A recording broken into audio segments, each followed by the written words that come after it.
And I believe we are live. Good morning, good afternoon, good evening. Wherever you are in this wonderful world, welcome to Baylor Worldwide Television. First of all, before I begin, condolences to those people, the people that have been affected in London recently with the tragic events that happened over Westminster Bridge. My thoughts and prayers are with those families and those people that have been affected by this event, and I just pray for those people again who've been affected and those people who have watched and have been disturbed. Okay, I could not mention that as a fellow Londoner and not talk about that. Okay, there's lots to talk about, lots to debate. I know you've seen Gennady Golovkin and Danny Jacobs. I've got to talk about that. Linares versus Crolla. Got a little bit to talk about that. Upcoming interviews, got to talk about that on Baylor Worldwide Television. Upcoming fights that probably not as well talked about or noted on Baylor TV as well, outside of Baylor TV, but going on in the boxing world. Give a shout out to the people in the room. We've got in Mikey, Jerry Doc, Catherine Watkins. Good to see you in the room, Catherine. Barry Venison, Jerry Doc 3699. Now, there'll be many people coming into the room, I'm sure. So that's why I kind of delayed the start. You're probably wondering why I've not done as many videos or been as live as I would like to have been. I just think I've got to the habit, I've got to the point now, I think that unless I've got something to say, I'm not going to come and talk all the time now. I see no point in that. But if I've got something to say, I'll talk about it. And I've got plenty to say. First off, I'm going to talk about a young man in Sheffield who's fighting tomorrow night. His name is Super Tommy Frank. He's fighting, I think, his third or fourth pro fight from Sheffield Gym with Glyn Rhodes MBE. So shout out to Glyn Rhodes MBE and Matt Mowat BEM.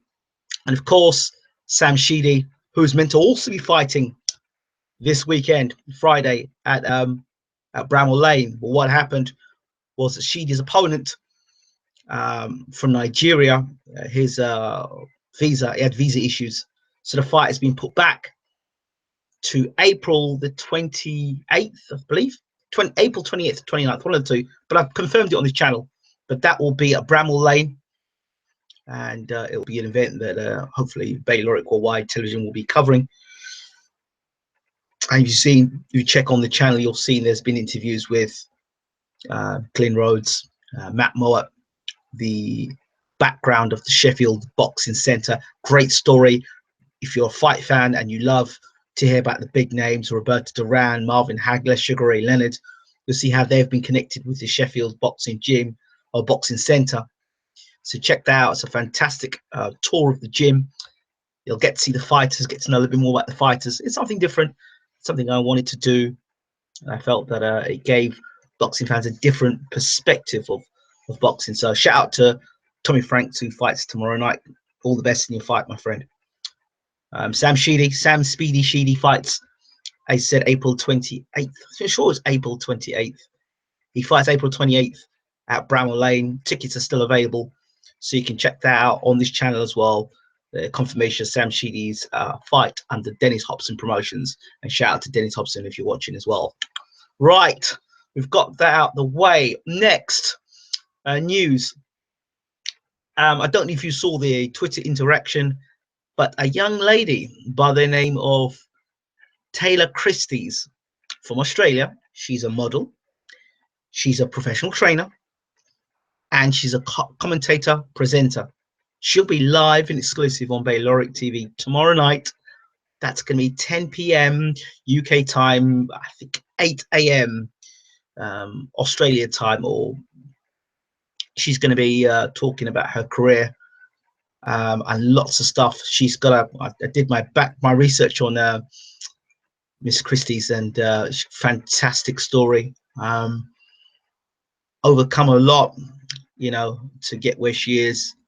So don't let the good looks fool you. This woman's got a fighting heart. and he's doing great work in the community. And born a day before myself on the 14th of July.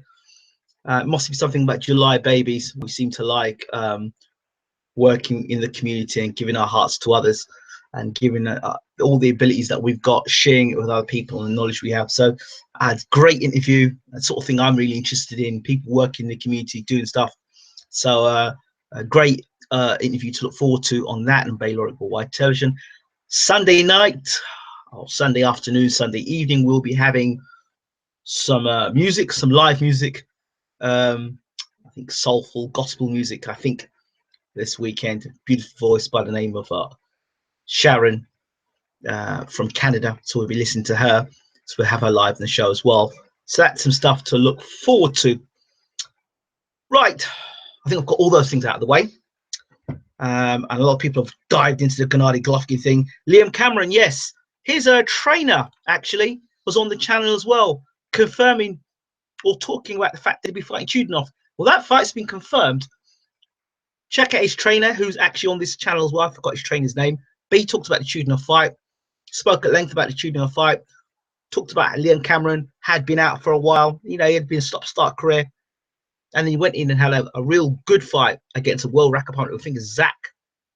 The guy gentleman that went to down in Australia, and he pushed him right to the line. So there's high hopes for Liam Cameron, and it's going to be a good fight between him and Chudinov for real. So I'm looking forward to that and getting to find out more information about that fight. So that's a good fight to look forward to. Let's see what we've got here. Oh, that's a bit harsh to say that Bo Bland, Russell Hartley's the only guest worth listening to. That's a bit unfair. There's some others. You're saying Peter Fury's not worth listening to. You're saying Tyson Fury's not worth listening to. You're saying Bermain Staver's not worth listening to. Come on, you can listen to him for hours. I'm sure you could. So I think I think I'll start with Crolla and Linares, and then we'll get into Gennady Golovkin Jacobs. Crolla Linares, as far as I'm concerned, it isn't much to talk about, in my opinion. My personal opinion, I think there's much to talk about. I think Linares is a class above Crolla. I think that when Linares stepped it up again, he started peppering Crolla. He showed he had the power to hurt Crolla. He also had better boxing ability. I don't think Joe Gallagher's any sort of boxing tactician. As far as I'm concerned, Gallagher's been exposed at the highest level. So he's back at the highest level again. His record against guys at world level is not very good. So I can't imagine Joe Gallagher bringing up any tactics that are going to be so different against Linares. Linares is a consummate pro. The only thing that I think Crolla's got a chance with Linares is that he turns old overnight. Apologies, I've got a cough. Is that he turns old overnight. Other than that, Linares and Crolla are not in the same league. They're not in the same class, in my personal opinion. And I think this time Linares is more convincing. And I believe if Crolla brings the fight even closer to Linares, I think Linares can stop Crolla this time round. I don't think Crolla can make any changes to his boxing style. Linares has got the better footwork. He's got a better boxing ability. He's got a heavier punch. He's a more experienced fighter. He's fought at the highest level more often than Crolla. I think Crolla's a good fighter. He's done very well with the tools he's got, but I don't see him beating Linares. And it's not a fight for me personally that I've got much attention to. Call me a boxing diva, call me what you want. It's not a sort of fight that I'm very interested in. So I don't know why they got the rematch for, but hey, it's what people want. Some people want to see. I don't particularly want to see it, but there you go. I'm not really think Crolla is that good, but I think Linares wins the fight. You can say what you like about, you know, the promoter can say what he likes about how Crolla's locked away. Well, he was locked away for the first fight, wasn't he? And he was the champion. So he might be hungrier, which might mean he might just get knocked out. So I don't personally see Crolla pulling off the victory unless they rob Linares. Unless they rob Linares, there's no way Linares is going to get beat by Crolla. That's it. Or Linares has to get old, or he's going to get some sort of injury, like how David Haye got an injury against Tony Bellew, and that was a one-legged guy. I mean, I thought Hay was winning the fight, even though he got injured. He was winning the fight. So, hey, people say, well, it was a great fight by Tony Bellew and all the rest of it, but hey, I don't know. Right, I do want to have a word because with a few people, and I want to talk about the Danny Jacobs fight. If people go back and remember what I said about the Danny Jacobs fight before the fight was made, I said to people that Danny Jacobs would be Gennady Golovkin's toughest fight, bar none. I said this guy was a legit middleweight. I said this guy had good long arms, good punching power, good boxing ability, good footwork, was able to give lateral movement, wasn't going to stand right in front of Gennady. You saw what Kell Brook did. I just said if Jacobs can do what Kell Brook did and some, he can beat Gennady. I said it. But people said, oh, Gennady's going to knock him out in a couple of rounds. I said, Pirog knocked out Jacobs. But that was a heck of a shot. And I rate Pirog. Actually, I think Pirog's a better fighter than Gennady Golovkin. And I guess my point is kind of proven in the fight. You see, my problem with this whole Gennady Golovkin Jacobs fight is this. I watched the fight once, and when I saw the fight, I thought that Jacobs won it. I didn't think he what's the word? I didn't think he ripped the titles away from Gennady Golovkin. I think he did enough to win, but I didn't think he did. It was that much of a beating. That was like, oh, he destroyed Gennady, or he had boxing for 12 rounds, and he was easy. I think Jacobs paid Gennady too much respect, and I also think that he had reason to have respect for Gennady because Gennady is a top class fighter. And if you remember in my preview to this fight, I said that Gennady is a top class fighter. I said he does not have any head movement whatsoever. He doesn't. And when you put him on his back foot, he's ineffective. And you know, it's the 2 fights down now. He's fought guys who can move, give him movement, and his punching power hasn't looked that great. I mean, he fought Brook, who was a welterweight coming up to middleweight. The power didn't look the same as it did when he fought Dominic Wade, or the way he knocked down Jacobs, because these guys are moving. They're not giving Gennady stationary targets. They're not allowing Gennady to load up unless they're up against ropes like Brook was. And then you saw what happened. So those are my thoughts on the fight.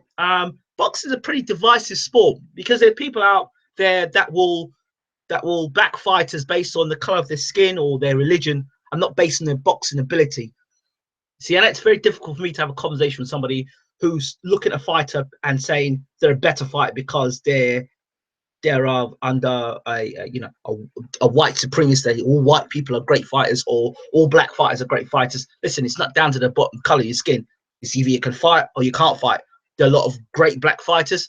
There are a lot of crap black fighters. There are a lot of great white fighters. There are a lot of crap white fighters. I mean, it's not about black and white as far as I'm concerned, in my opinion. When I'm looking at boxing, I'm looking at 2 fighters, what the skill sets are, and what they bring to the ring. That's it. I'm not looking at the color of the skin. So there's a lot of people on here on YouTube that are very much color based. And I guess, you know, when the Pacquiao fans finally got the Marquez beatdown, and then they had the Mayweather win afterwards, and then their fighter turned around and said they had a shoulder injury, you know, Pacquiao lost a lot of respect. And a lot of those Pacquiao fans jumped ship from Pacquiao now to Golovkin. So this fight, when Golovkin fought Jacobs, for me, a lot of people saying Golovkin's unbeatable. There's some people on my channel that said Golovkin's the best fighter in the universe. He'll never get beat. He's this and that. I'm kind of glad in this sense that this fight happened. It brought Golovkin fans back, well, some fans back down to earth. Some say it was an off night for Golovkin. Garbage, because that's 2 off nights he's had. I think the level of opposition, skill sets have been better, and people are now looking and seeing and saying to themselves, you know what, this guy Golovkin can be beat. He can be beat. People are getting brave. And I said also on this channel, I said, Kell Brook showed the signs of how to go about beating Gennady Golovkin. He didn't do it himself. He took a pacing as far as I'm concerned. Contrary to what Dominic Ingle said, that he beat the stuffing out of Gennady Golovkin, I would have to disagree with Dominic Ingle there. And I would have to say, Dominic Ingle, in fact, I would say, Dominic, it's more like your fighter got the stuffing beaten out of him. That's what he looked like to me. And there's a video on here you'll see as well. So those are kind of my thoughts on the whole Gennady Golovkin, and Derek James, who trainer of Spence. I do have to mention this. Very intelligent guy, and they're picking up on Kell Brooks. I call it. I don't think he's the most confident fighter going into the Spence fight, and they're picking up on that. And they say, well, you know, you're jumping on this Golovkin thing, or jump on the Golovkin thing, but you know what? You got beaten in the Golovkin fight. You're not talking about your Sean Porter fight. You're talking about a Golovkin fight. And that's a fight you got beaten. That's a fight you got beaten. That's a fight you took a bit of a beating in. You know, you're jumping up and down about it. And, you know, they've got a good point. Spence's best win is against Bundu, and Brook's best win against Porter. If you look at it that way, great. Brook definitely has fought the better opposition. You would say that. But we'll talk about Spence Brook a little later on. So for me, Jacobs Golovkin, what I want to do is, what I'm going to do is be fair. I'm going to go back and watch the video. I'm probably going to try and do that video live and watch it live so people can watch the fight with me if they want to and score the fight. You know, and try and be as objective as possible while watching it. You know, I've only seen the fight once. I deliberately have only seen the fight once. I haven't even contacted Abel Sanchez. All right. So when people were digging at me and saying I was harsh and I was foolish and I was silly at digging at Abel Sanchez the way I was, I said, this is his best opponent. Abel Sanchez came back and said to me, hey, well, when we get rid of Golovkin, or when we get rid of Jacobs, we'll get back to you. All right, so I haven't got back to him yet, but when I will get back to him. And do you know what? That fight open up more questions for me to ask. Yeah, Golovkin's a very good fighter. Would he beat Sugar Ray Leonard? Hell no. Would he have beaten Marvin Hagler? No way. You know, but you know, you can't count a guy out that comes back from fighting cancer. A guy like that's a very mentally strong guy. And there was danger signs all around that fight for Golovkin. I'll tell you something, this fight against Julio Cesar Chavez Jr. and Canelo, don't write Chavez off Jr. I mean, he's talking about his Canelo fighting Gennady Golovkin. Don't write Chavez off in this fight. This could be an interesting fight still. So, okay, let me go through and see what people are saying here. Yeah, Linares had hand trouble. This is what Mikey's saying. And he hurt it in the first fight and still won. Purig has more power than Golovkin, says Mikey. Jacobs green one. I did say that. Jacobs did a Gale type performance. The problem with GG is that his hardest fights are going to come to him when he's 35. Good point. And Jacobs learned from Purig. He's a better fighter for it. Yes.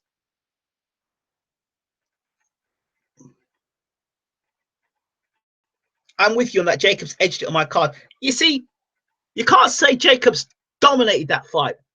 You can say Jacobs may have edged it, but edging a fight. Let me put it another way to you. See, my defense of Golovkin, if you're going to say Golovkin won the fight, okay, I want to take you back to a fight which is quite similar. De La Hoya, when he moved up in weight to fight Felix Sturm for the WBO title, we knew the next fight De La Hoya had the big money fight against Bernard Hopkins, right? And Felix Sturm would have had to nail De La Hoya to the canvas and knock De La Hoya out to ensure that De La Hoya didn't fight Hopkins. That fight was already a done deal. You and I know, watching that fight, that De La Hoya did not win that fight against Sturm.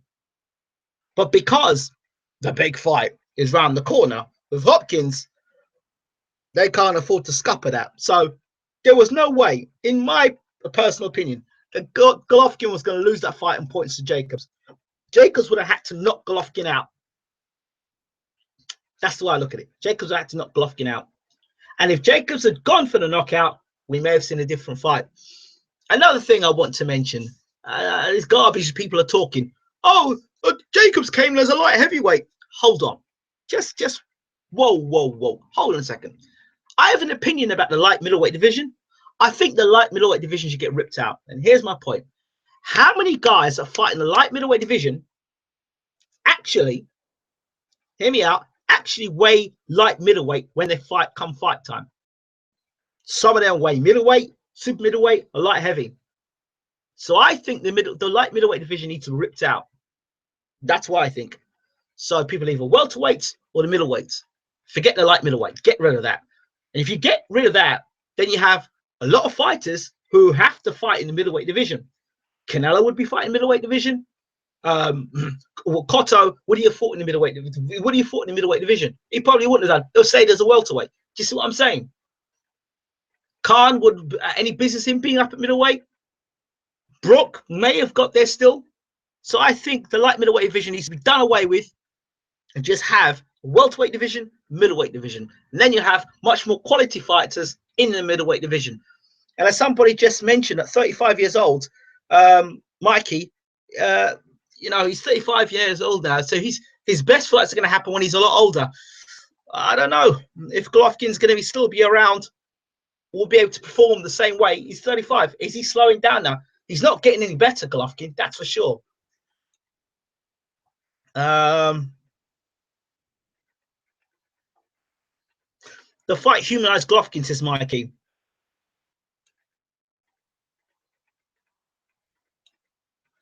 Lefkinder Singh says, watched GGG fight versus Jacobs without commentary, and GGG didn't seem to trouble Jacobs at any other than the weak knockdown. I agree. Nobody beats Eubank Jr. He never fights. I heard a rumor, and I don't know how true that rumor is, that the actual ITV deal with Eubank Jr. got pulled. I don't know if that's true or not, but if it's true, that's not good. I like Ingle, but he's bang off it with that analysis. Poor. It's true. To be fair, Brook got battered, but he did rattle GGG a wee bit. Yeah, he rattled him. But yeah, that's like when Bruno fought Tyson. Remember when Bruno fought Tyson? Oh, everyone talks about that first round where Bruno rocked Tyson. Bruno also got knocked down in that first round. And then nobody talks about those uppercuts at the end. They were brutal.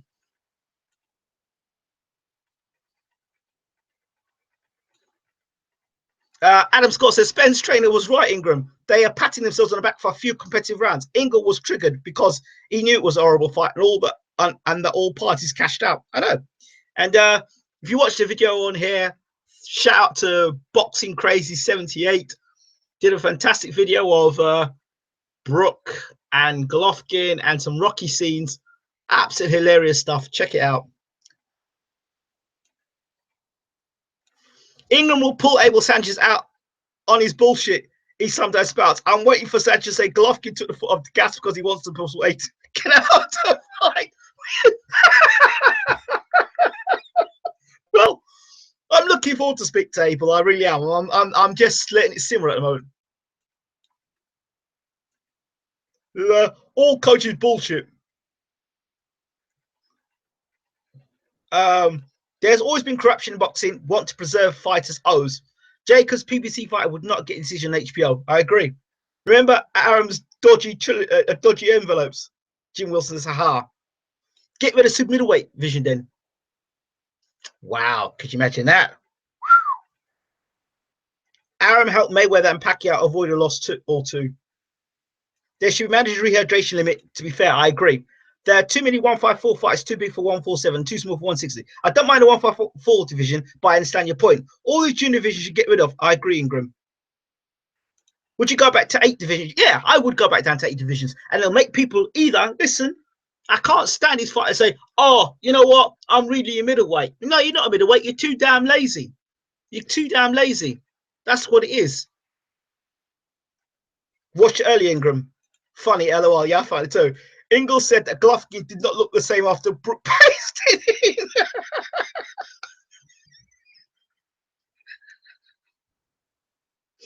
Oh, it was funny. Dominic Ingle looks like he would handle himself on the mean streets of Sheffield. Yeah, well, be interesting. I think that I'm sure that Derek James is an actual former boxer, and I'm sure he's around 6'3", 6'4", and he's a heavyweight, but I could be wrong there. So yeah, I like I said, I don't have a lot to say. I've got plenty to say about Gennady Golovkin and Jacobs. Just the fact that I've said that I believe Canelo stands a great chance of beating Gennady Golovkin. Jacobs. Canelo stands a great chance of beating Gennady Golovkin. I think he's got good upper body movement, good head movement, puts lots of punches together. He won't be scared to throw punches at Gennady. He'll make Gennady miss. He'll make him pay. He'll back him up. He'll put him onto the back foot. I think Canelo, for me, is a better boxer. Oh, and by the way, I did talk to a lot of people, and I said to people, you know what? Gennady Golovkin, people say, oh, he's great at cutting down the ring. Yeah, he cuts the ring down brilliantly. I said, yeah, you can cut the ring out against guys who can't box. Let's see him cut the ring down against a guy who's a good middleweight. Now, you're talking about Jacobs. Just for a second, you've got Gennady Golovkin ring. Imagine Gennady Golovkin fighting someone like a Roy Jones Jr. with a hand speed. Good, really, honestly? Are you serious? Sugar Ray Leonard. I can't understand where these people get these stories from. I think they just do it for fun. Breaking news: Ingles on the undercard. Ingles would get obliterated, Mikey. Canelo's countering style would work on G. I agree. I think it's a great fight. Canelo on points against GG would be interesting odds. Did you hear about Amir Khan being shafted by his team? No, I didn't hear about that. Would back Golovkin in a tough fight. GG would never go to 168. Well, you remember Abel Sanchez had Terry Norris, and Terry Norris stayed in the light middleweight division for a long time. So Billy Joe Saunders has a chance for his GG. He's a big middle, and when he's in shape, a hard fight. See, the problem with Billy Joe Saunders is I watch fighters by their patterns. What Jacobs has got is that he could fight the 12 rounds. What Saunders' problem is that Canelo, what's his name? Golovkin's going to set a forensic pace at Saunders, and he's going to know, and Abel Sanchez is going to know, and probably everyone in the world is going to know, Saunders has got 6 good rounds in him. After that, his feet get planted, and then the door opens for Gennady Golovkin to do some real damage. Real damage.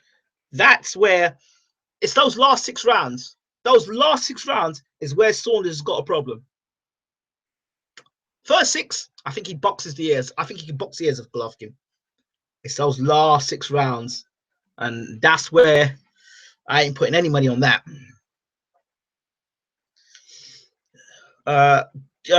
Anthony Collins says Gennady Golovkin looked terrible when you put it on him and back him up. Jacobs done this, but not often enough. Still nicked the fight for me. That's it. People saying he nicked the fight. Is nicking the fight enough for a unification bout? When you know there's a bigger unification bout in the background, which is Canelo. GG is very predictable, but obviously predictably good. If he can take his power and move, GG hasn't a game plan. No, plan B. That's it. I think if you remember rightly in my videos, I gave you the game plan how to beat Gennady Golovkin before Brook fought him. Before Brook fought him. But Brook just exposed it even further. Billy Joe Agas, the blowing up to 200 pounds will catch up with him at elite level. YouTube says Amir Khan was losing lots of money because some of his teams were shafting him. So he severed ties with Uncle Taz, his brother, his dad Shaz, and his best friend Sash Mahmood. Yeah, I did that. I did a video on that. If you go in life and death with Eubank, GGG will bust him up. Well, yeah. Could see Golovkin's power jab busting Saunders up late. Shame, really. Yes. Golovkin gave a few rounds. If he didn't drop the first rounds, it would be a clear win. GG will walk Billy Joe down and knock him out late. No power, no respect. If you gotta have respect, I think Saunders hits respectably hard enough. He dropped Andy Lee 2 times in that fight. So he dropped Lee. So I mean, I still say anything, but he still dropped Lee. So he can punch a bit. I was impressed with Saunders versus Andy Lee. There you go.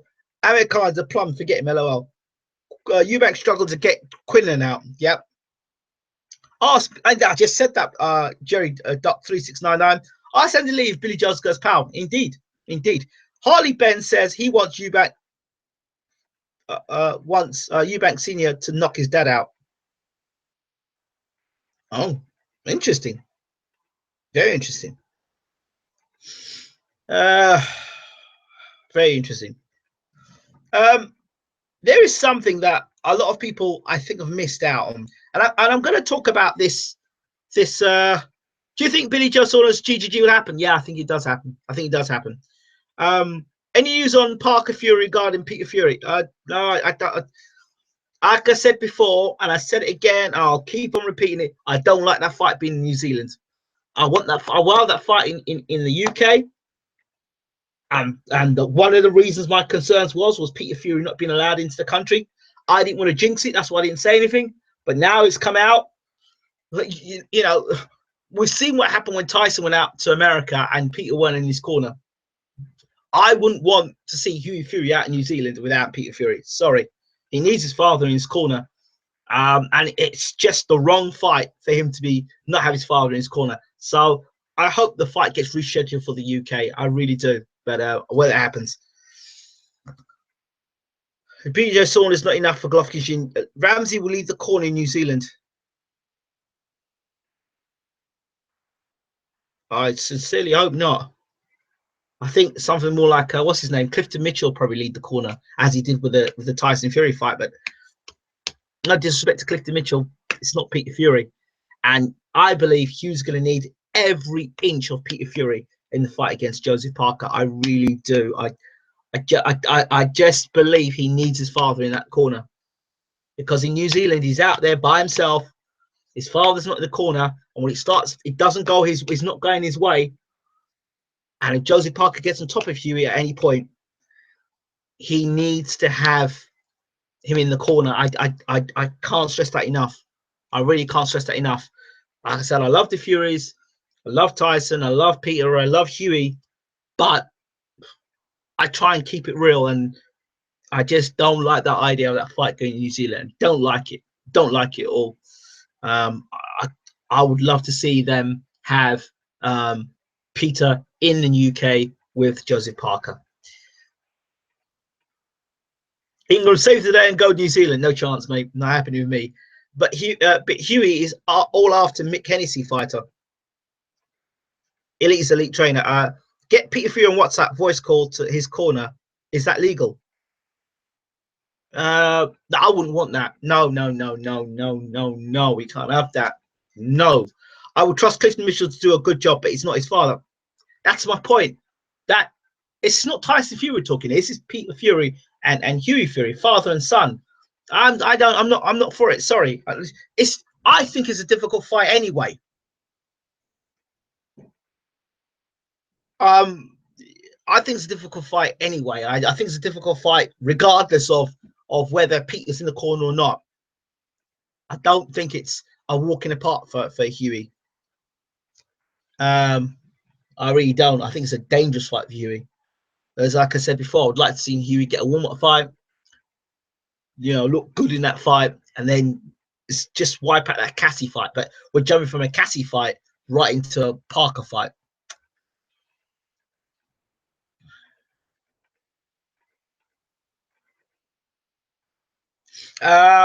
Did you see Eubank Jr.'s comment to Bellew? First time I've agreed with him. Don't get too brave, mate. It took you 6 rounds to beat him out of one leg.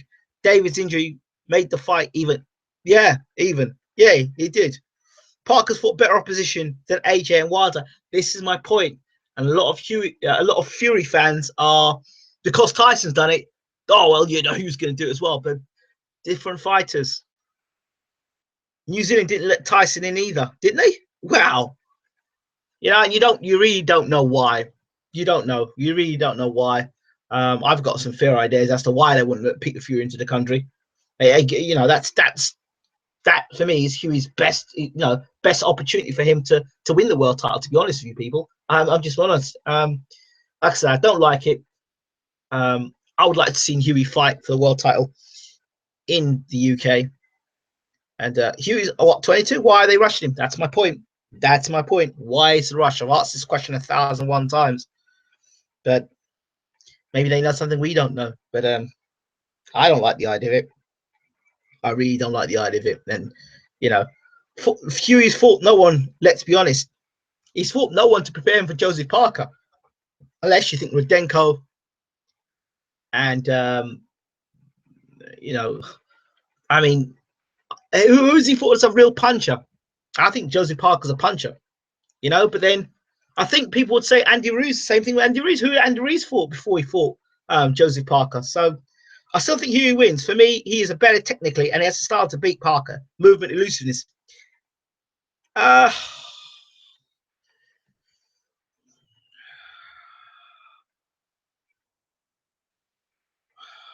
Cassie, best opponent. Yeah, but it was cut short. I agree. You don't rate Dominic Quinn. What, 42-year-old Dominic Quinn? You serious? Kubrat Pulev versus Kevin Johnson is a poor fight. When I saw Kubrat Pulev announce that fight, I was like, what are you doing, Kubrat Pulev? I like Kubrat Pulev. I nicknamed him the Incredible Hulk. So he looks like the old school Hulk. If you look at Kubrat Pulev properly, you go a good look at him, and you paint him in green, he actually looks like the old Incredible Hulk. No, back in the 80s. He looks like the Incredible Hulk. The actual actor, Lou Ferrigno, or his name is, he looks a bit like him. So, yeah, I do remember Kingpin's farewell retirement speech. I do remember it. And I said to people that, you know, anybody's talking about retirement before a fight. I mean, Kevin Johnson, why is Pulev even fighting him? Who's Huey fought to get a title shot? No disrespect to Furies. The Furies was in Dusseldorf to witness Tyson becoming champion. Parker overrated in my opinion. Yeah, overrated. Overrated. He's beaten Andy Ruiz. He's beaten what's the guy's name? Oh my god. Takam. Well, let me ask you a question. I'd like to see Huey Fury fight Takam and Ruiz. Then we'll see where he's at. Dimitrenko, no, forget Dimitrenko. But even Dimitrenko would have been a good fight for Fury. Just see what we've done. You know, okay, if somebody's going to tell me you're all right, then all right. If Parker's overrated, then Huey Fury, what's his best win to date?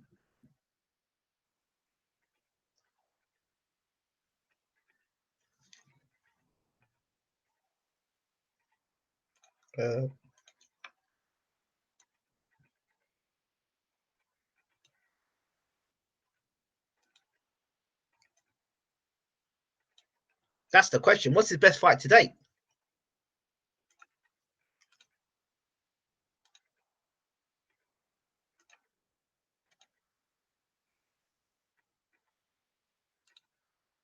What's going on with the chat? Has the chat disappeared?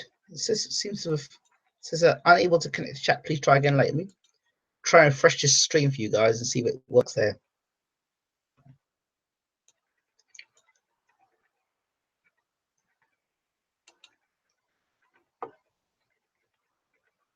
There you go. Andy need that. Huey need the Andy Ruiz fight.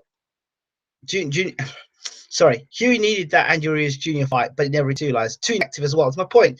Huey still has to take this opportunity, whether his father's there or not. At the end of the day, he's a big boy, and his dad can't fight for him. It's a disadvantage, but not a reason to bail. Puna is waiting for time for the IBF shot as his mandatory AJ Vlad could be a vacant title shot. Okay. Plus, Dimitrenko just got smashed by Granite last week. Okay. No, it's here. Rudenko or Cassie. Daniel Dubias is going to do some damage. He looks like a beast. We're all here. Thank you very much, Catherine. Who's 22? Let's see how good he is in 2 or 3 years' time. Dubois hasn't even debuted yet. Parker's good learning fight. Whatever happens, it is. It is. So, Catherine, what are your thoughts in the boxing world? What's been going on recently?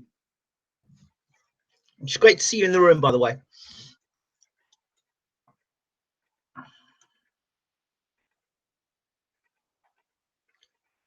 Right, I want to shift a bit back over to Brooke versus Spence.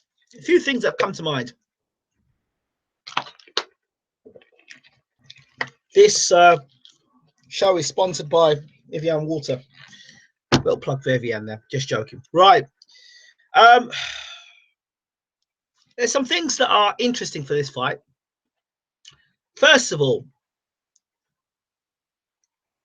Kell Brook. When you look at Kell Brook's record and you look at the guys he's fought, how many guys has he knocked out of world class?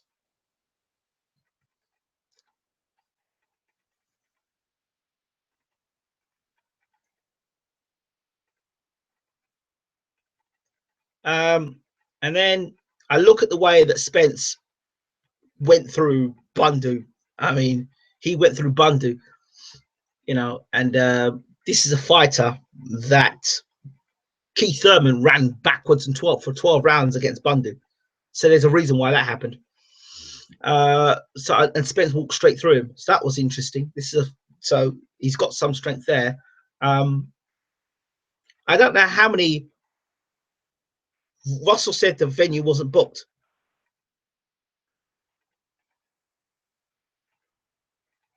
Dare to be great, remember?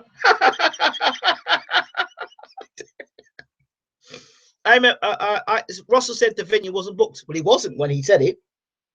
It's booked now. This will be the last time we see Spence at odds, even odds. I'm jumping all over it. Bundu was a stationary target. Algeria had Stuffy knocked out of him. Brook won't be there to hit, and he'll be punching back. Brook has a better jab and timing for my money. Okay. I was waiting for you to say that, and here's the bad news. Brook had timing and speed and all that stuff before he fought Golovkin. Nobody knows how much of a beating that Golovkin fight took out of Brook. That's the first thing.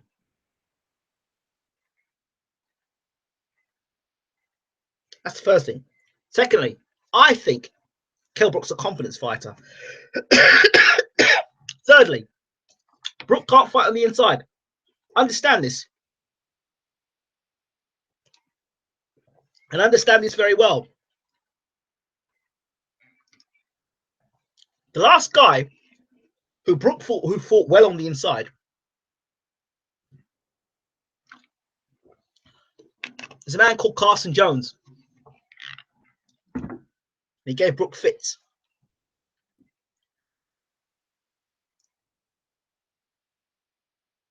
Brook says that he's very good at fighting southpaws. That's okay. And his camp have got very good strategy. That's fine. But I'll tell you something. If I'm Spence's team and I look at Brook, I will jump all over Brook. First round, jump all over him and hit him as hard as I can, as early as I can. I don't think I'm not sure. There's some guys when they're unbeaten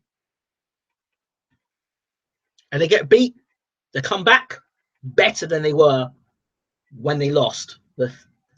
I don't know if Kell Brook's that kind of fighter. In fact, I'm going to sway and say he's not that kind of a fighter. Look how long it took for him to get into world class. You know, look how long it took him to get into world class.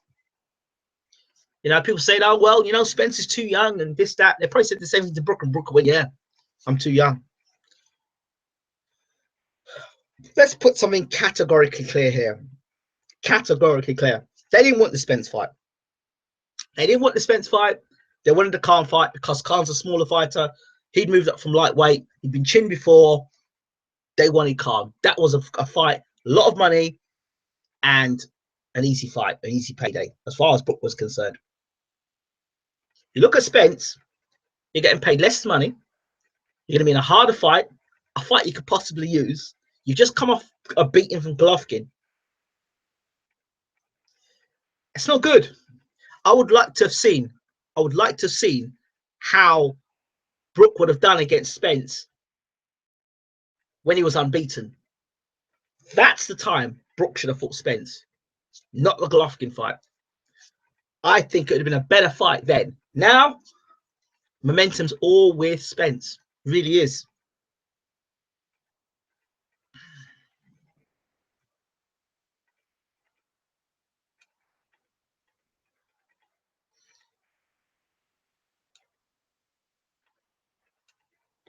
Brook beats Spence, and then Khan comes running out onto the pitch and chucks him over the rope. Come on, I mean, Golovkin beat up Brook in rounds 4 or 5, but the others were fairly even. Brook looked very anxious at the pressing side. I thought he may be shot after that battering. Hope not, though. Brook looked very nervous to me. He looked like, I don't know if it was me, but did you see when Brooke was talking that Dominic Ingle brought the old? It looked like Dominic Ingle was telling Brooke to read off on the mobile phone. That's what it looked like to me. A lot of the things that Brooke said, it sounded like they said it in the dressing room beforehand. They spoke about it in the car. That's right. These are the things we're going to say. These are the things we're going to say. But Spence was like, I'm ready for you. Spence, there was no choreographed. Spence was just ready. Spence was just ready. So Spence has a suspect chin. Looking forward to seeing Kel nail him. His eye socket must be weak. It's going to get... Why not mention the Porter fight? Brooke handled him extremely well, and he's a better inside fighter than Spence is. Is he? Is he? I'm not sure, Mikey. I think Porter, when he gets on the inside, just wild. He just went. See, the difference is, you look at Porter, when Porter gets on the inside, he throws punches all over the place. When you look at Spence, he plants and places his shots. Look at Spence carefully. He places his shots. Porter just swings wildly. Big difference. You look at Porter, he comes in just wild, leaves his chin in the air and comes wild at you. Spence is more circumspect. When he plants a shot, he look at you, look shot, bang, the left hook to the body. Bang, bang. That's how Spence is like a surgeon. Two different types of fighters. So that's why I don't think the Porter fight is that, you know. And I personally didn't think he beat Porter. I didn't think he beat Porter. He won the fight. I didn't think he beat Porter. But there you go. I've only seen Spence versus Algieri, but goddamn, he looked impressive. I said he'd walk through Algieri. Khan, glass chin, Brooke, glass eye. But I agree in a sense. Although I think Brooke is game, he didn't want to swerve him and go to 154. Public perception played a big role. Yeah. Yeah. If you ask Brooke, he'd go up to 154. He wouldn't take the Spence fight. But you got to ask yourself a question. When you listen to, if you listen to Kell Brook, and he says, and he said at a press conference, oh, I didn't want to, my team wanted me to stay at welterweight. I wanted to move for 154. You look at Eddie Hearn's face, and a nervous look Eddie Hearn look on had in his face. To me, that means that Brooke and Eddie Hearn's like said, you got to take this fight. You have to take this fight. And Brooke's like, no, I can move to 154. And he said, no, you got to take this fight. You got to fight Spence. So now Brooks had to turn it around and say, yeah, this belt I've taken, so it's taken me so long to get the belt, blah, blah, blah, blah, blah. So it makes it look good on his part. Brooke don't want this fight. Brooke does not want this fight. Can't you retire? Gonna end up with some degenerative disease after all these brutal KOs. Algieri gave Khan nightmares and Pac. Yep. Loads of fighters read off a script, lol. I favour since 55-45. However, very close fight. Spence is still untested, but so is Brooke. And Spence style could play into Brooke's hands. However, Brooke can bang to the body. I'll tell you something. Between the two guys, Brooke has to make it down to the welterweight division. I don't know, you know. I don't know. Pacquiao knocked Algieri down 6 times. The ref gave him 20-second counts. Algieri gave Pacquiao nightmares. LOL. Brooke looked defeated at the press already, in my opinion. And the look at his face, Spence won the face-off. He did. He gave him a harder fight than he gave Spence for sure. Adam Scott, what I didn't get was Dominic Ingle's comparison, big wins, best wins. Kel's best wins before his fight, first title fight was Sechenko and Jones. Brooke kept looking nervously at Spence when he was speaking. He did. Spence won't be able to place the shots as well as against slick defensively sound fight. Brooke's not a defensively sound fighter. What are you talking about, mate? Brooke can't fight backing up. Fact. Brooke cannot fight backing up. And when he backs up against the ropes, he squares himself up and he doesn't know how to defend himself. Watch Brooke carefully when Golovkin has him on the ropes in the first round. Brooke can't fight off the ropes. Brooke's best hope in this fight is to stay in the center ring and hope to catch Spence for a brownie. And I hope that he can hurt Spence for a brownie. I know he's saying that Spence has got a suspect chin, but Brooke is no world-class puncher. Remember, Broner dropped Porter and Brooke had no chance of knocking Porter down. Remember that. Just thought you need to remember that. I don't think Brooke is prepared for a dogfight, but one thing with Eddie Hearn, shows never count his fighter out. He's still shocked that Bellew beat Makabu and David Haye. Well, he was like a stone and a half heavier than Makabu. And Makabu hadn't fought for over a year. And that's for David Hay. We know about the injury, but maybe they knew about the injury and Hay was one-legged. I don't know. If fights were won at face-off and self-confidence, Khan would have won 100 to 1. I agree with what Ingram said a month ago. Move to 154, fight Jarrett Hurd, beatable fighter, and then become a 2-weight world champion at a much more comfortable weight. I said it before, I'll say it again, but now they're trying to be brave, innit? And trying to be brave and dare to be great. It's gonna I don't see it doing well. Garcia already had Khan in the face-off. Only because Garcia's daddy was doing all the Pakistani insults banter he was. Brook's resume is literally dog shit. If I was Spence, I'd target the body earlier. Indeed. One good fighter, Porter. Mate, Eddie was the one insisting Kettle moved up to 154.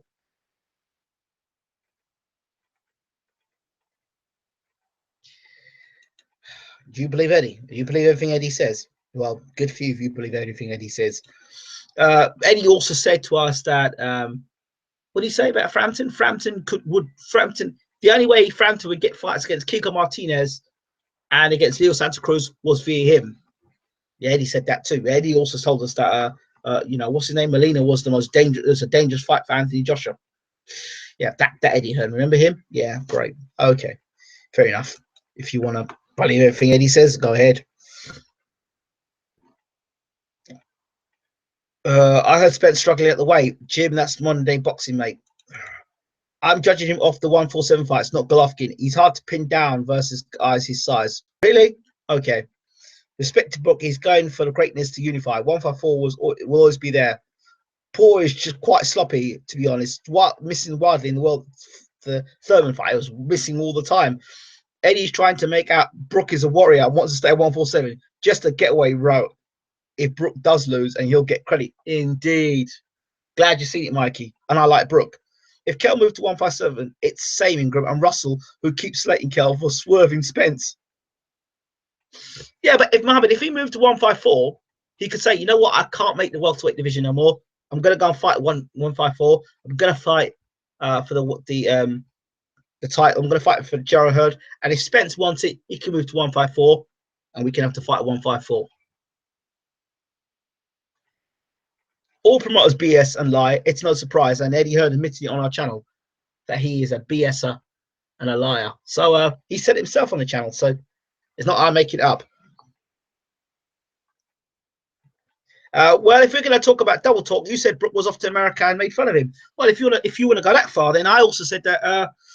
I said a lot of things. I also said, what did I say? I said about what's the guy? Daniel Jacobs. Mohammed, were you there when I said about Daniel Jacobs? It was the toughest fight of Gennady Golovkin's career. That Jacobs had what it takes to beat Gennady Golovkin. Did you hear what I said that as well?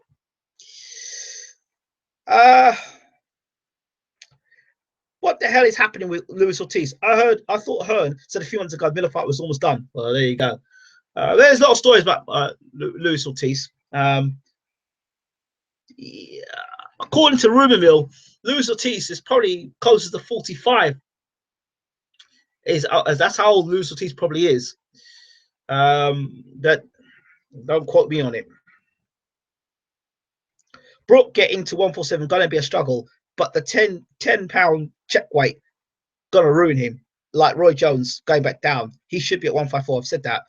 To be honest, if Brook didn't take the Spence fight, he would get abuse. I said it.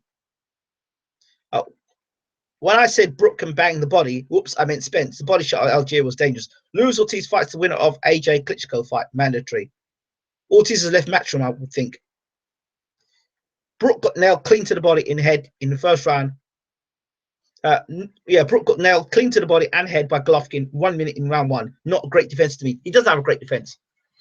I don't know why people say Brook is a defensively great fighter. He isn't. He isn't a defensively great fighter and recovered well. You see something? When Spence hits him, it's a different matter. Because he's going to drop all that weight. He's going to drop all that weight. And then he's going to fight Spence. I'm telling you, it's all right. It's a different sort of. I don't know. We'll see. I think it's going to be a different situation when Spence hits him. I really do. I don't think Spence is overrated either. He's a good fighter. So I would like, you know, it'd be great if Brook could prove everyone wrong and beat Spence. I think Ortiz would have been good in the 90s when he was in his 30s. Yeah. Give us your pound for pound list.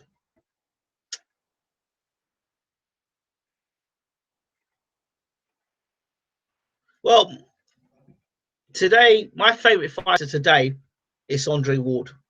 A lot of people say, oh, he lost to Kovalev. Whether you think he won or he lost to Kovalev, Andre Ward is still my pound for pound number one for me personally. So I like Ward a lot. I like Ward a lot. So Ward would be now my number one. Um, then I like boxing ability as well. I like guys like Rigondeaux. I like guys like Lomachenko. I like Kovalev, but I think he's a limited fighter. But I like Kovalev. I like Golovkin. But again, I like guys who've got great footwork and movement. I like Usyk. But I'm not going to give you a top 10 now off the top of my head. I'd have to really think about it. I never said Brook was defensively great, just hard to pin down versus guys his size. How many guys has Brook fought his own size? He's now fighting a guy who generally is as big as him or bigger than him. Yeah. We'll see how Brook does against a guy who's physically as big as him and somebody who's as tall as him and not somebody 5'7". I think Brook retires within a few years, if not after this fight. Should stop pissing about chasing Khan like a little girl. Brook's footwork will make Spence think twice about settling his feet as he'd like. They say Brook is a good defensive fighter because he comes from that Ingle gym. Yeah. Well, they said Harold Graham was a great defensive fighter until he got nailed. Ward beat Kovalev for me, and I took flack for it. Kovalev was legitimately robbed. Well, I think if Jacobs beat Golovkin, people would say that Jacobs robbed Golovkin. I mean, it was one of those fights. So depends on what your perspective is. Depends what your agenda is.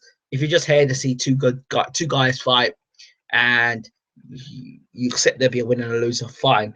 But if you're here and you're looking at Golovkin as a god, or you look at the Golovkin as unbeatable, and you're looking at Golovkin as some fanboy, and you've got posters of him up on the wall, and you worship Golovkin, then it's very difficult for you to see wood from trees, or Kovalev for that matter. I love Kovalev and I love Ward.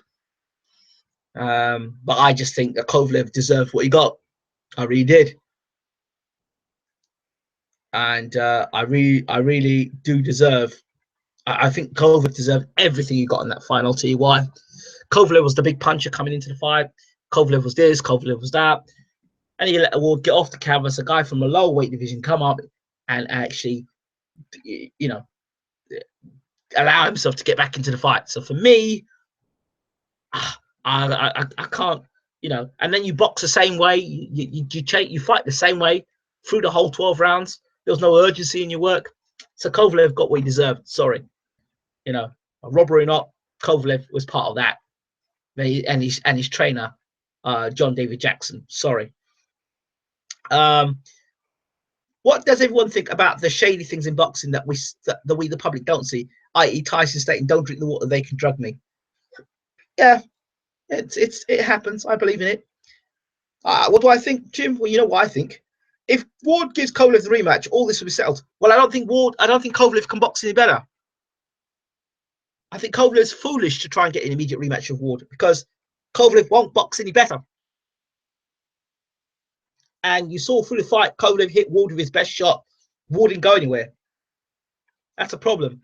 So unless Kovalev's going to box differently, I think he's still going to struggle with weight.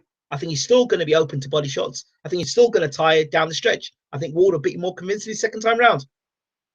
If the fight's automatic.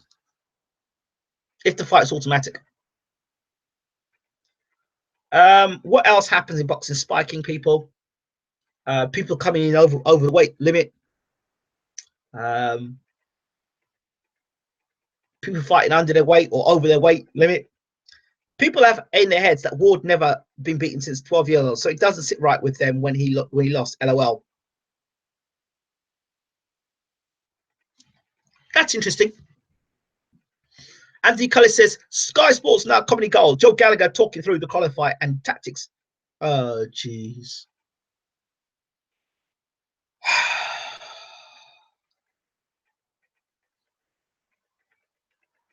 Boxing policy is fine. It's like Mayweather Castillo. Preserve the art at all costs.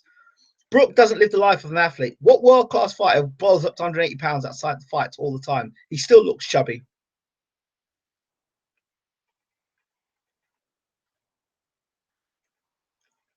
This is my point. ESPN, GGG as pound for pound #1. Yep, fanboys at ESPN. GG is a great. I would say he's a good fighter. He's not a great fighter. He's a good fighter. He's not a great fighter. But he's definitely not pound for pound #1. Kovalev next time. He held back too much. Yeah, all right. Kovalev will come. I love Kovalev. Listen, I love Kovalev. I'm one of Kovalev's biggest supporters. He doesn't beat Andre Ward in rematch. GG. Third by Ring Magazine.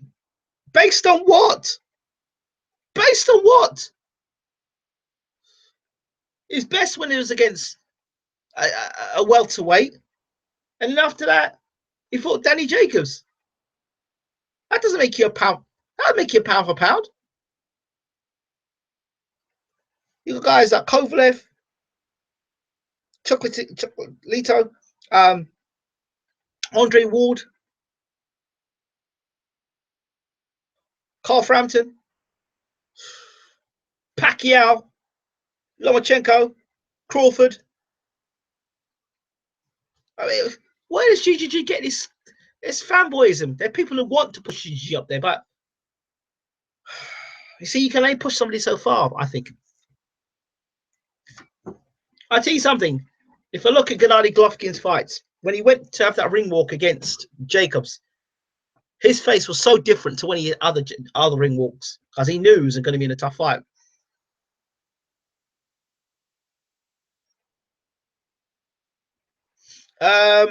They wouldn't need to be a rematch if justice was done and the champion Kovalev rightly retained versus Ward. Boxing's so corrupt. I'll tell you something.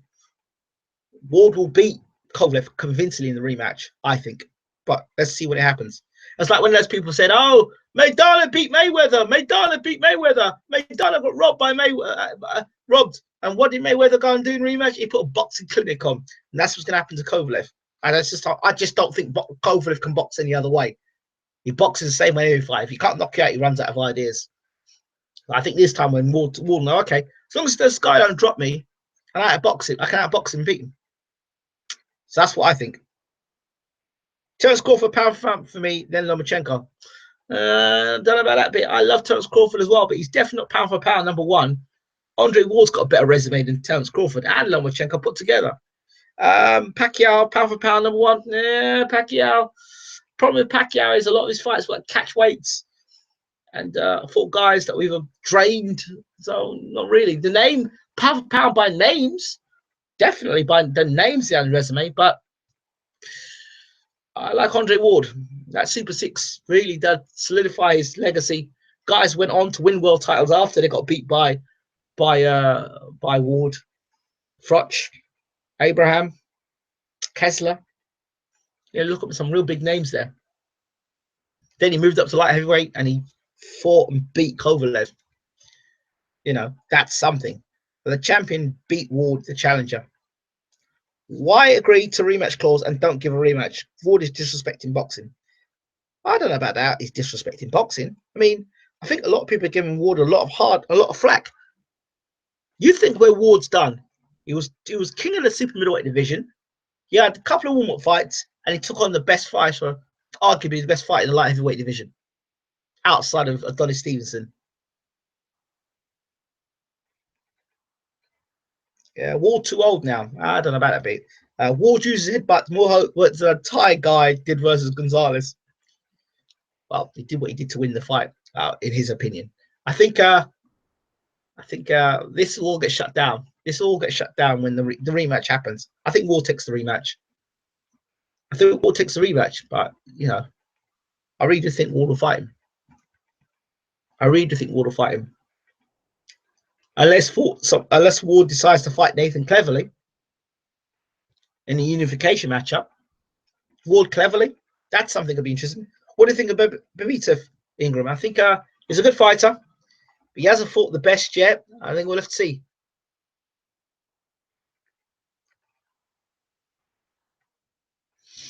I'd like to see him against Adonis Stevenson. That would be a great fight. And Babibit, I can never get the guy's name right, but he dropped Usyk with a body shot, I believe. I love Adonis Stevenson as well. I think he's got power in both hands. Ward would spank GGG. Of course he would. Of course he would. That's blatantly obvious now. Kovalev had a bad team around him. Kathy Douglas seems quite useless. Agreed, Jim. Can't call either of them robbery, says Catherine Watkins. Catherine, good to see you in the room still. Boxing establishments in the US wants to protect Mayweather and Ward, keep their zeros despite losing in the ring. It's going a bit far, I think. That's going a bit far. It's going a bit far. So you don't think boxing establishments want to see Gennady Golovkin in the ring? See, this is what I'm talking about, bias in this YouTube, because you just made a biased statement there about Ward and Mayweather. But hold on a second. When Golovkin fought the other day, I could say this thing about Golovkin, and the establishment want to see Golovkin fight Kovalev and Canelo. That's why they're trying to make that fight happen. And that's why they want the fight to stay. You know, that's why they didn't Golovkin lose the fight on that night. I could say that, but I won't. Stevenson running from Kovalev. No, that's not true. That's not true at all. The truth is, Kathy Duva did not want Kovalev to fight on Adonis Stevenson. Truth be said, there's one robbery on the Kovalev card. It was Dali Perez versus Maurice Hooker. I totally agree with you. That was a terrible. Well, hold on. What about Jay McDonald's last fight? That was a blatant robbery as well, was it not? What do people think of this next fight? Keith Thurman versus Lamont Peterson. I think that's a good fight. Good fight. I just said Aaron predicted Pacquiao and Mayweather. I'm sure you said Mayweather and Ward. Mayweather and Ward. Yeah, I just said Aaron predicted Pacquiao and Mayweather. Yeah, okay. So, yeah. It's true, though.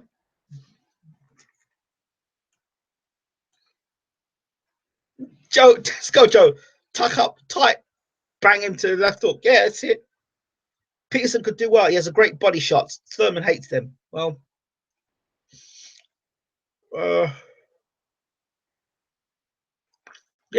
like, what's Crolla going to do differently this fight? He'll tuck up tight. He'll try and walk last the corner. In fact, left hook to the body. You know, another guy, I said, this is the year for people to get exposed. This year where people get exposed. I did say at the beginning of the year, did I not say this is the year where people get exposed? Callum Smith, step right up. You've got a fight, I believe, against Anthony. What's the name?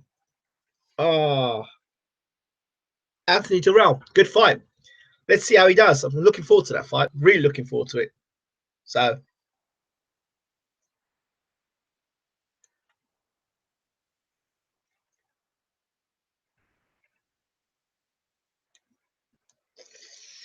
by the way, if you haven't already, check out my interview with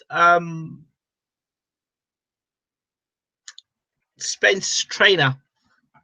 What's his name again? Derek James. Check out the interview with him. Makes some very interesting points. Ultimately, boxing is all bias. Everyone has a bias towards someone. Oh dear, YouTube. Oh dear. Right. I think I've said my bit. I don't really want to talk too much more. Like I said, I expect Crolla to. You know what? I'm so not interested in the Crolla Linares fight that I might not even watch it. Yes. Oh, here we go. Eddie.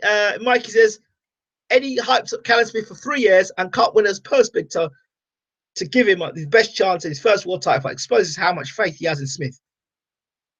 There you go. Told you, Smith is a hype job. Proper. That's the biggest hype job in British boxing at the moment. Proper hype job. I like Thurman. He's a cool cat. If you want to know more about Keith Thurman, check out all the interviews of Thurman I've got on this channel before he actually made it big. The pressurized scores for GG versus Jacobs being circulated were for US press, despite Eastern European journals being there. Their scores were not circulated.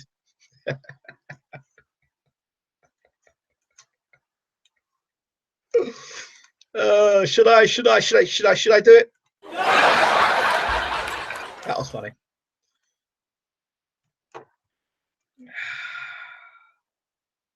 Please do live commentary for Linares Crolla so we can analyze Tesco Joe's expert corner work. LOL.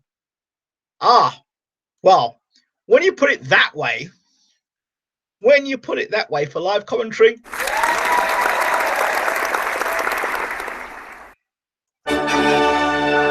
so we'll do live commentary for Crolla versus Linares. Oh.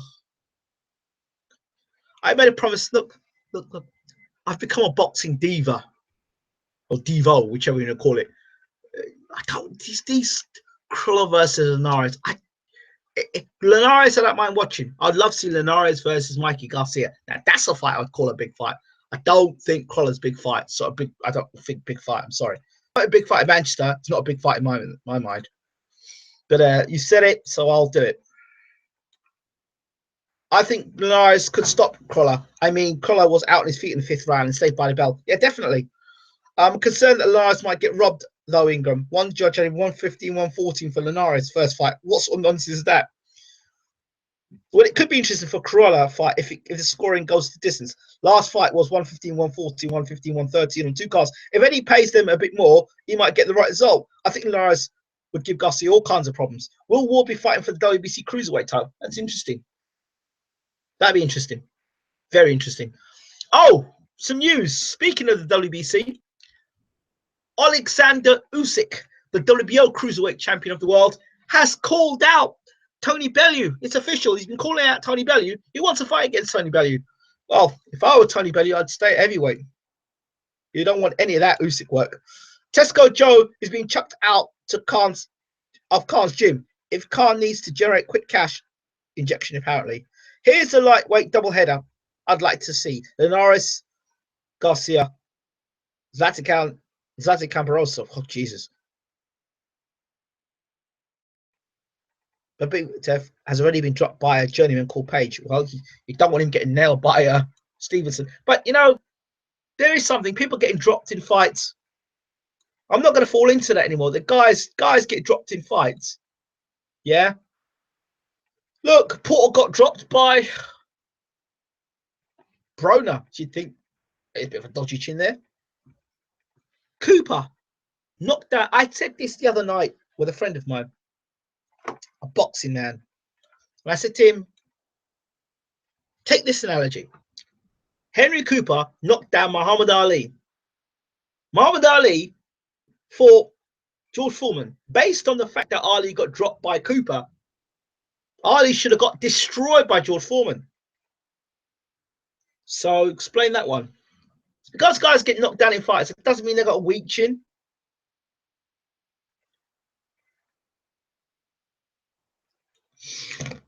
Usyk would take Bellew to school, either 12-0 or stops him late. Bellew just cash out. AJ's been knocked down by 100 people according to rumors. Listen, if you keep getting chinned in sparring, there's a problem. And by the way, I'm back in Klitschko for this one. I'm definitely back in Klitschko versus Joshua. I really am.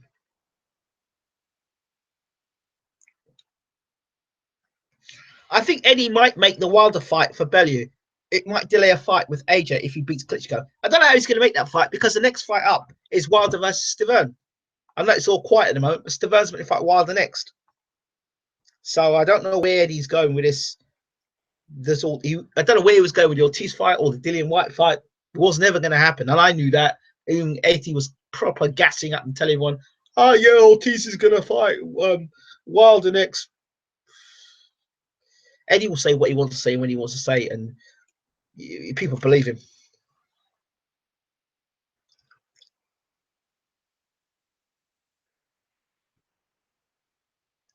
I think Golovkin Canelo happens in May 2018. Aside from David Price, he got knocked down by a journeyman and has a something chin made of wet bread. Is Daniel Dubois, Lawrence Okoli, and an African amateur guy true? Yeah, it's true. They could give Stiverne step aside money. Stiverne ain't taking no damn step aside money. He wants that Wilder rematch. He can't let it go. I keep changing my mind for Klitschko, AJ Klitschko fight. I don't. Klitschko all the way. Stavern should not accept step aside money. Tell Hearn to shove it up his ass and fight Wilder in a rematch. I don't think Stavern's going to. If you listen to the way anytime I talk to Stavern about Wilder, it's like the eyes go dark. It's just, you know, he wants Wilder. He wants the belt, but he wants Wilder. So that's gonna be an explosive fight. The rematch, I'll tell you. It's gonna be an explosive fight.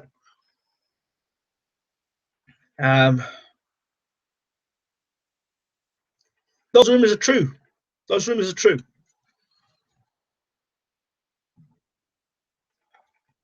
What concerns me about these rumors about Joshua getting chinned in sparring by all these guys is that A, it keeps leaking out all the time, and B, not only that it leaks out all the time,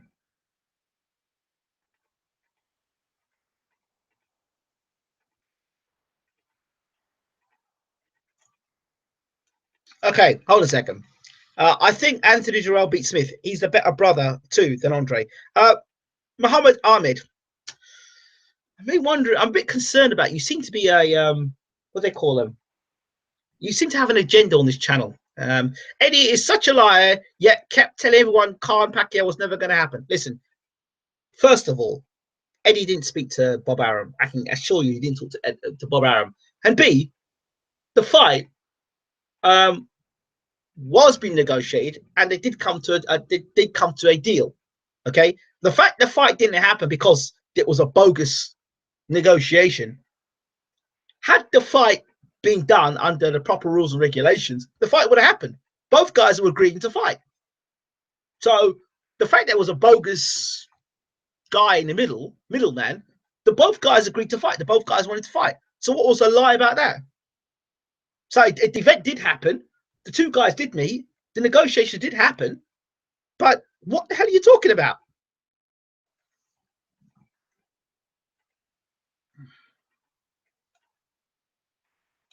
Stavern versus Wilder. If Stavern wins, then it would be a massive win for McCross. It's funny that these cruiserweight apparently knock out Joshua in sparring, but White can't put him away with best shots. Mikey, I repeat, Mr. Dillian White was injured going into that fight. His shoulder was injured, the same shoulder that he caught Joshua that left hook. I keep saying this, and I told you all before the fight. Dillian White shouldn't take the fight. He was injured. But okay, the price was true. That was the evidence of the Alcoli and Dubois knocked him down. People in the gym, people over there watching the sparring session. Mohammed, there's no money to hold the fight. I think Aram knew this, but let them run with it. Mohammed, am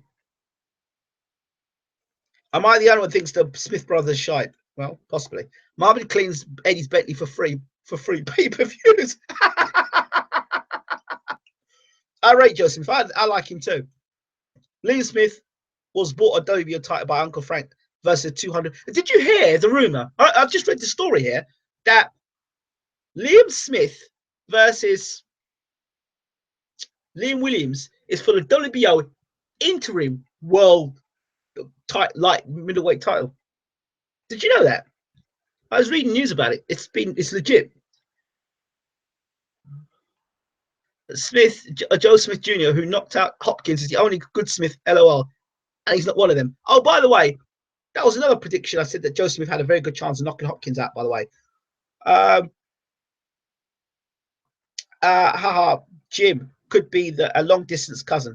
People in the gym who, and sparring means FA since Usyk bashed up Vlad.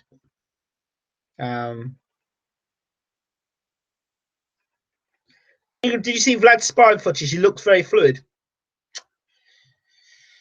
Well, I do know this much. Bashir's going into camp this week or next week with Klitschko to start sparring. So I don't know where those videos are coming from. But via Spanish 4-rounder.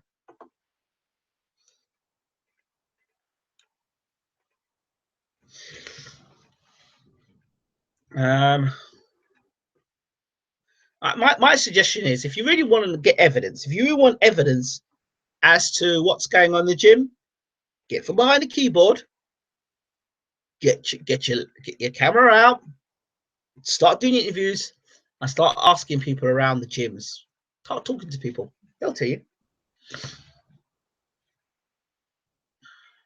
I have no idea why Bashir doesn't lead the corner for Vlad. He's 10 times better than Banks. It's a travesty.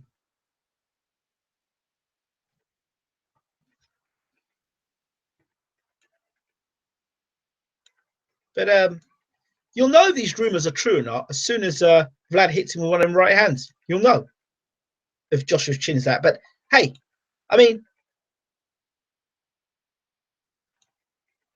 Burt Cooper dropped Holyfield, yet Tyson couldn't. It's true. But I think that Holyfield that fought Burt Cooper was only 15 stone, I believe. He was light. Because then he fought Bo at that same sort of 15 and a half stone or 15 stone. And then he bulked up when he managed Stewart, brought him back for the rematch. And then after that, he got himself a little bigger heavyweight. So yeah, he put a little bit more muscle on or something else. I was going to say something there. Oh, something I was going to say, and I don't know what I was going to say, but it's really important. But never mind.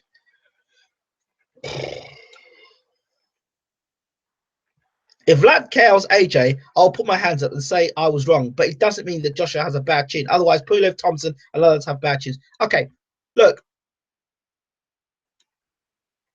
I think what you need to do is look at Joshua's amateur career.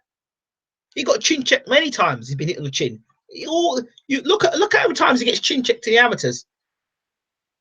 I mean, he got chin checked a lot of times.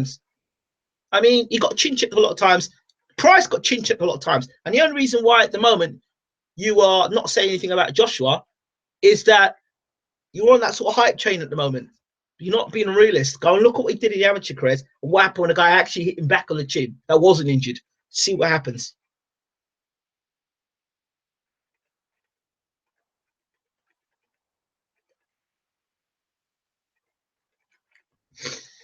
Remember, Hay is the heaviest hitter, yet couldn't drop Glassjaw Bellew. Hay himself said he hit him with his best shots. Yeah, off one leg.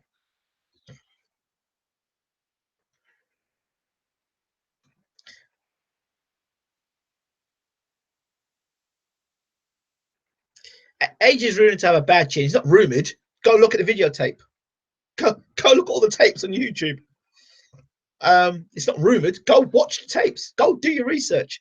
The biggest bullshit Hearn ever said is that he doesn't think Fury is a hard fighter for Joshua. Go to the Martin versus Joshua aftermath on IFL. It's there. Well, there you go. Klitschko's getting smashed, and so is this Spence, who thinks he's coming to Sheffield and taking Brooks' belt. Okay, fair enough. Well, somebody's got to say something. But I think I'll have to go on. You know something? I must say something. I would like you all to go back and listen to my pre-fight prediction for Jacobs versus Golovkin. I did that video, yeah, and I must have got 3 likes and 5 dislikes. But I guess everything I said in the fight more or less happened. Just because I like Joshua, I'm stuck in the hype. Not all. I'm a huge Joshua fan, but I think Fury beats him, and Vlad could well do too. I'm a realist, but I don't judge him off fake rumors, except Price. Fake rumors. Go off your seat. Go and talk to people involved in boxing. Russell Hartley said it 1,001 times. If you ask Rob McCracken, just go to the gyms. There's a difference between listening stuff and reading stuff, actually getting off your ass and going to the gyms and listening to things. All right. You can do the research yourself. Go and do the research yourself. You know, don't take my word for it. Go and do the research yourself. I think AJ admitted about the King Carolyn sparring in Sheffield against Olympian chap. Agree. I believe Tyson Fury would box them all. Right. I'm not going to make this to Joshua talk. Why don't you ask him? You haven't asked McCracken or anyone else, have you? LOL. If I have, I won't be telling you, would I? I certainly won't be telling you. There is a certain amount of respect and trust that you do interviews with people, and if they say this is on the record, it's on the record, and if it's off the record, it's off the record. So there's still stuff that I've been told that I can't share with you. Straight up. There's some things you just don't. So there's some things you can share and some things you don't share. So it's not a case of LOL. I know AJ personally, and the Akoli ruling is untrue. Yeah. I suppose you know. You probably know Eddie Hearn personally as well. So hey, so what? My point is this: um, whether it's true or not true, it's not for me to say, "Oh yeah, it's true." But if you want to find it, and to me, that's not important. Whether you got chin inspiring enough, it doesn't. You can look at the evidence yourself. If you're a boxing person, go do the research. Go look at the videos. Go watch the videos. What he did as an amateur, and when he got hit back. Why does someone think Dillian White is a world-class puncher? It took 8 rounds to stop a cruiserweight in this fight after AJ and looked terrible in the Minter fight before I've watched it live. There you go.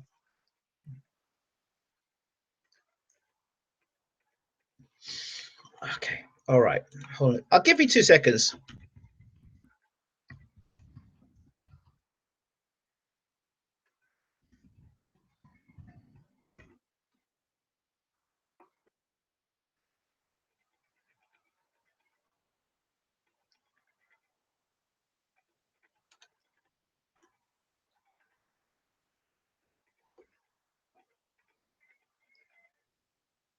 Just give me a second.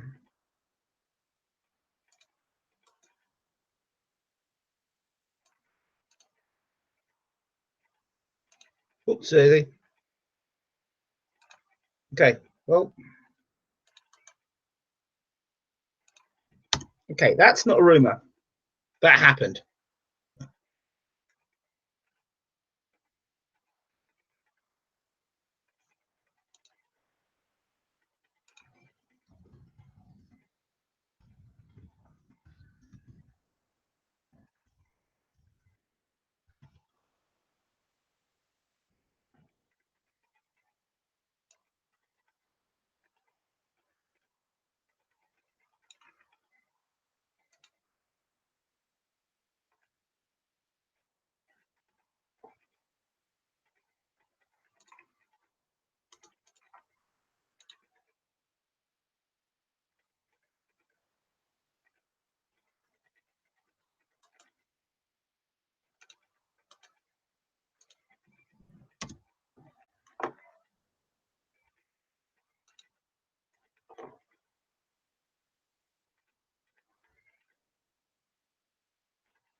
Okay.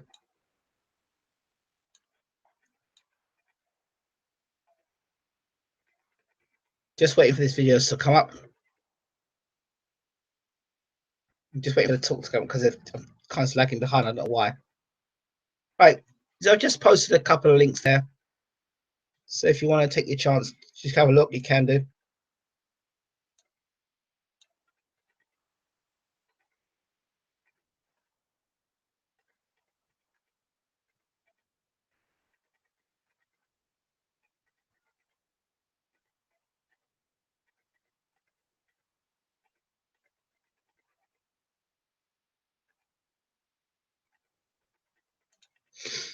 Okay.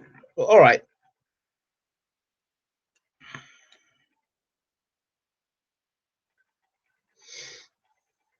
I'm saying to you, when I said that I don't base fighters off of knockdowns. What I said, it's not a contradiction. Now you're trying to twist my words up.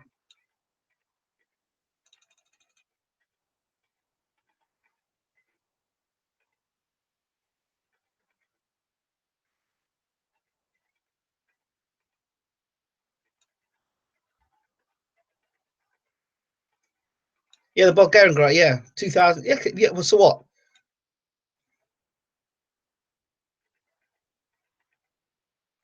AJ is the definition of a glass cannon, which is why he has added 30 pounds of muscle because of his dodgy chin. I'm surprised folks thinks that the moment you get nailed in a fight, it means you've got a glass chin. What is it then, Ingram? Jim, who has a better chin, Khan or AJ? You can't get in the shower and not get wet. Okay. All right, well, fine, Mohammed Ahmed. I'm not here to argue with you, yeah, but there's evidence there. Has Fury been dropped by a journeyman or took Vlad's power? I can tell you this much. Hughie Fury's got an excellent chin, from what I've been told. Like, you don't hear rumors of Hughie Fury getting knocked out in sparring. You don't keep hearing rumors about this. You don't keep hearing these rumors over and over and over again coming out. You've got your opinion. I've got my opinion. I don't believe that those amateur fights. Sure, okay, but that's true. But I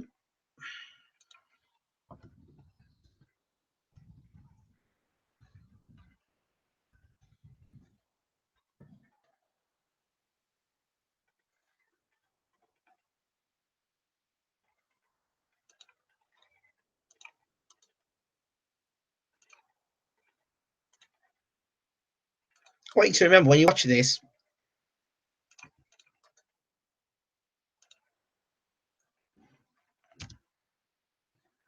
There you go. Round two. Joshua, when talking to Coogan, somewhat backed up suggestion when he got knocked down a few times in sparring, I'm sure. Well, there you go.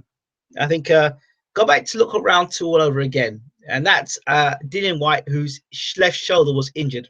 And if people are saying that Dillian Whyte is not a world-class puncher, I have a contact with someone high up in Sim's gym. I'll do my research. Do the research. Come back and tell me what you get. But there you go. I mean, you can look at the fight for yourself, and people will ignore it. But that's Dillian Whyte, who was injured going into the fight, and that same shoulder, he had surgery on afterwards. That same left hook. Okay, so you say what you want, but I'm not gonna blindly go and say, "Oh, Joshua's got a great chin." I'm not gonna say that. Technique affects him from fully carrying opponents. There you go. Funny that White hit Joshua clean with the right hand in the second round, and Joshua didn't flinch. Joshua didn't flinch. Plus injuries. Okay, right.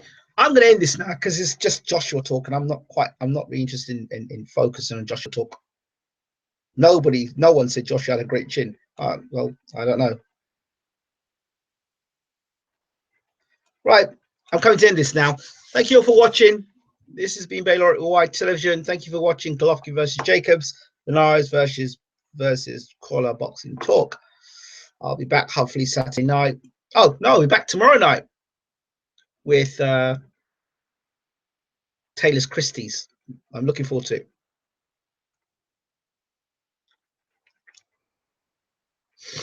See you soon. Take care.